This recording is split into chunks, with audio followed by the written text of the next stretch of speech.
Tahsin abim diyor ki hakikaten 46 yıl bir ömre bedel, emeğimden dolayı, fedakarlığımdan dolayı ben hem okuldaki öğretmenlerimiz adına hem ilimizdeki bütün eğitim camiası adına kendisine minnettar olduğumuzu ve bunu göstermek için de bugün kendisiyle bu kısacık anı dahi olsa beraber yaşamayı kendime bir şeref olarak görüyorum.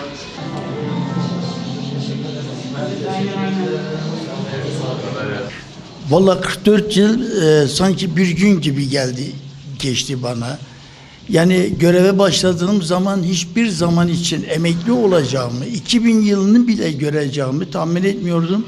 Ama maalesef ki 2000 yılı da geldi geçti. Şimdi benimle beraber başlayanlar 2 defa emekli olmuşlar gibi geliyor bana da.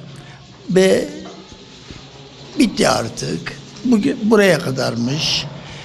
Gerçekten de bu okulda çalıştığım süre içinde arkadaşlardan, öğretmen arkadaşlarımdan, meslektaşlarımdan,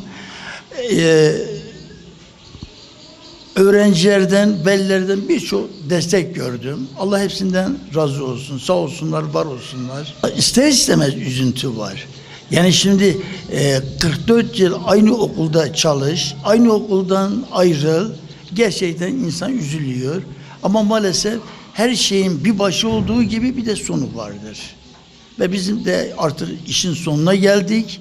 Ve işin sonuna geldiğimiz için de bugün artık öğrencilerime, okuluma veda edeceğim.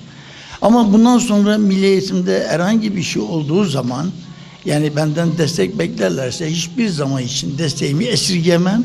Hem okulumdan, hem öğretmen arkadaşlarımdan, hem de öğrencilerimden hiçbir zaman için desteğimi esirgemem.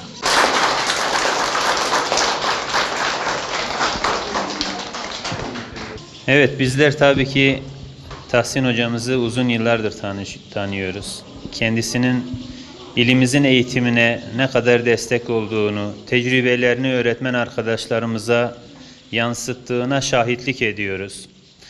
Bundan önceki süreçlerde de kendilerini ziyaret ettiğimizde okuldaki özverilerini, çocuklarla olan eğitim süreçlerindeki fedakarlıklarına birebir şahit olduk.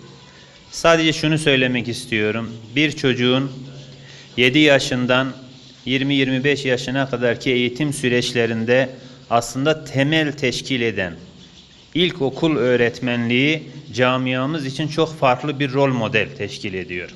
İşte o rol modellerden eskimez bir hocamız Tahsin Asraf hocamızın bugün emekliliği geldi ve bu anı beraber yaşıyoruz. Ben bu değerlerin unutulmaması adına, bu değerlerin bundan sonraki süreçte de eğitime katkı sunulması ve tecrübelerinden faydalanılması cihetiyle kesinlikle bizim için çok kıymetli bir hazine olduğunu düşünüyorum.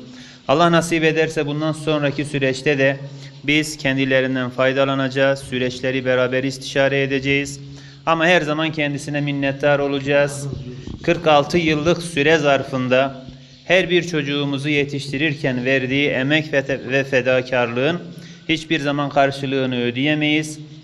Ama bugün hem öğretmen arkadaşlarımızla hem öğrencilerimizle hem sevenleriyle beraber küçücük bir program yaptık. Bunu kabul ettiler. Biz kendilerine teşekkür ediyoruz. Hakkını helal etsin bize. Biz öncelikle onu istiyoruz. Çünkü hakikaten şunu ifade ediyorum. İnsan insanın yurdudur anlayışıyla gittiği her yerde kendisine yardımcı olunan ve yol gösteren bir tecrübelinin olması bizim için çok önemli. Rabbim kendisinden razı olsun. Bizim hakkımız varsa helaldir. Kendisinden de helallik istiyoruz.